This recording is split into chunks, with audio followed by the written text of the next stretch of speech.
week, severe weather in the nation's heartland changed a woman's life forever. This is Jewel Gavin. She heard an EF2 tornado had touched down where her father lived in Shidduck, Wisconsin, so she rushed to a shelter to find him.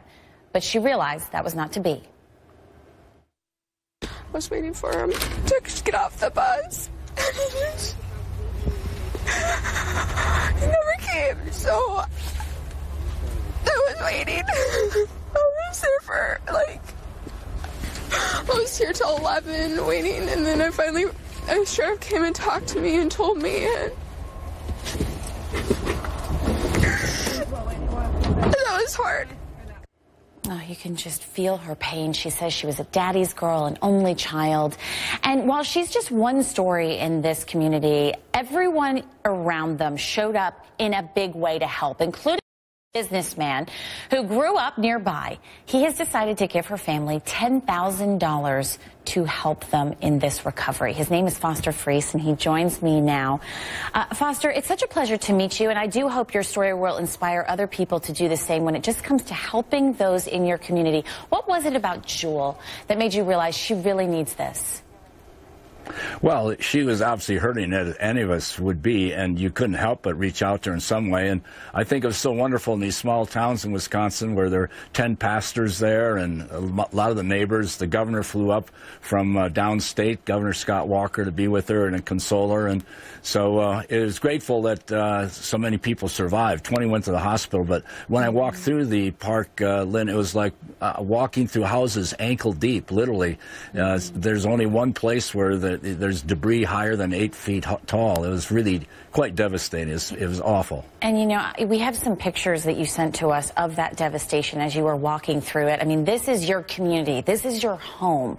What was that like for you? I know that you've talked a lot about your faith and how that's inspired you to now help these people.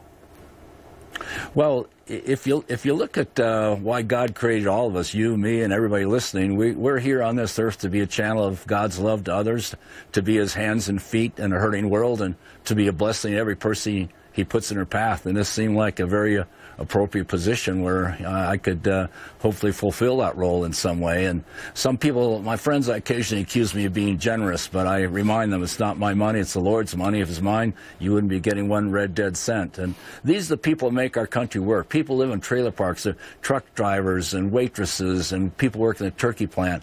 And these are the kind of people that have gravitated to Donald Trump because the people are finally paying attention to how important they are to our society and to our culture, and the folks I grew up with, and developed a deep love for. Well, I want to point out you're donating $10,000 to that particular family, but you're doing something special for other families there in that community. Tell me about that.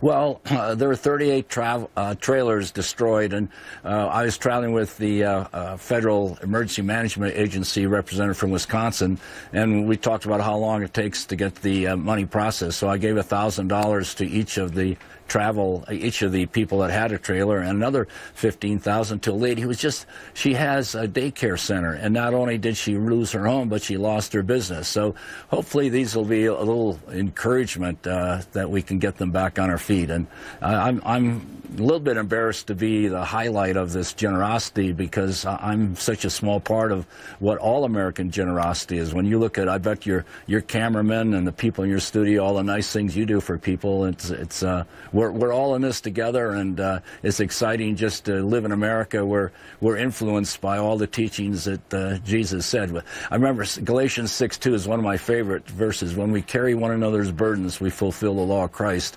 And when you look at our country, look at all the contestants for presidency who talked about their relationship with Jesus. Ted Cruz, Marco Rubio, Rick Perry, Graham, Huckabee, Santorum, Bush. And I think that's what makes our country great, is that we don't realize we're living for ourselves, but we're living for others. And I think well, and I think people can understand your modesty, but it's also about inspiring other people to hopefully do great things for good people, which is why we wanted to feature you here today, Foster Freese. We do appreciate what you're doing for those people in Wisconsin. Thanks for being with us. And, you know, we glad have to be here, Lynn. Take care.